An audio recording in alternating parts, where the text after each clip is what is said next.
Thank you. In a response to Stuart McMillan's point about the impact assessments, I mean, you talk about working on behalf of the UK, the national interest and the best interests of people here in terms of trying to protect a negotiating position. But governments and parliaments across the UK are elected to represent the best interests of the citizens who elect them and all the citizens who live here. So surely it's within the best interests of all the citizens in this country and across all the nations of the UK to know how their lives, their businesses and the industries that they're involved in are going to be affected. In the best interests of the citizens of Scotland and the UK to get the best possible deal for Scotland and the UK in negotiations with the European Union.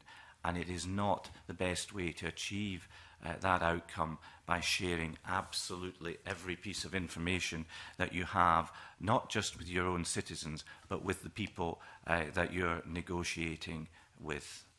So you don't agree, then, that people should understand how this is going to impact their businesses and their lives? We had a referendum on whether we should remain in the EU. Those issues about how leaving the EU would impact on people were the subject of the discussion in that referendum. When we get to an end point in relation to these negotiations, of course people need to and will understand what the implications are.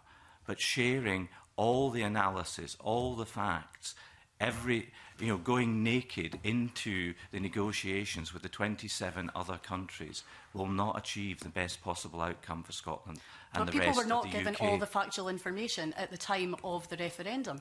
And for you to say that you don't agree that people should know how their lives are going to be impacted, to me, is quite frankly ridiculous. Well, I'm sorry you feel that. You, like everybody in this room, had an opportunity to play a part in the referendum. We're not rerunning.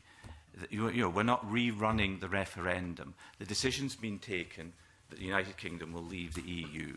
We need to proceed to do that. We need to proceed to do that to get the best possible outcome, and that's what we're seeking. That is what we're seeking to do. Now, obviously, we're not in agreement on this point. We've heard that we had about the parliamentary vote that took place yesterday. The government's reflecting on that vote, and will in due course set out how it intends to respond. Well, I just have to say that I think that the responses you've given today, though, give me absolutely no confidence that a good outcome will be achieved. And I do think people are entitled and people have a right to know how this is going to impact their lives, and that information needs to be forthcoming. Well, we're just not going to agree on that, are we? And we